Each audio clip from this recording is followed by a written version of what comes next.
Is FaceTime giving you trouble on your iPhone? We've all been there, and it can be super annoying, especially when you're trying to chat with friends or family. The good news is, this can often be due to network issues, outdated software, or settings that need tweaking.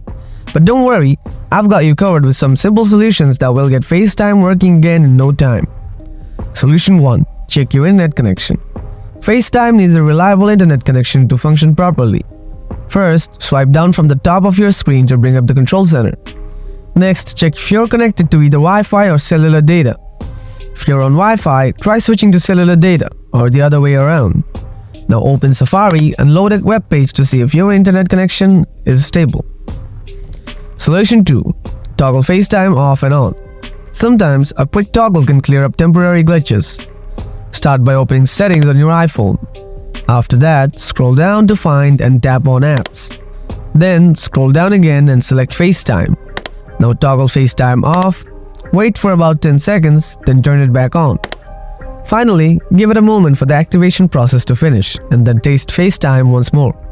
Solution 3. Ensure correct date and time settings. Having the wrong date and time settings can cause issues with FaceTime. Open Settings on your device. Scroll down and tap on General. After that, scroll down again and select Date and Time. Make sure that the option for Set Automatically is turned on.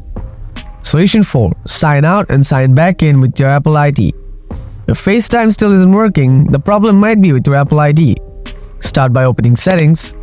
Tap on your Apple ID at the very top of the screen. Next, scroll down and tap Sign Out. After signing out, it's a good idea to restart your phone as well. Once your phone has restarted, sign back in with your Apple ID. Then head back to FaceTime and check if it's working now. Solution 5. Update or reset all settings. If none of the previous steps helped, you might need to update or reset your settings. Open Settings on your iPhone. Scroll down and tap on General. Then tap Software Update. If there's an update available, install it. If not, go back and scroll down. Tap on Transfer and Reset, then select Reset All. Finally, choose Reset All Settings. By following these steps, you should be able to get FaceTime back up and running on your iPhone. If you found this guide helpful, be sure to subscribe for more handy troubleshooting tips and tech guides. Thanks for watching, and stay tuned for our next video.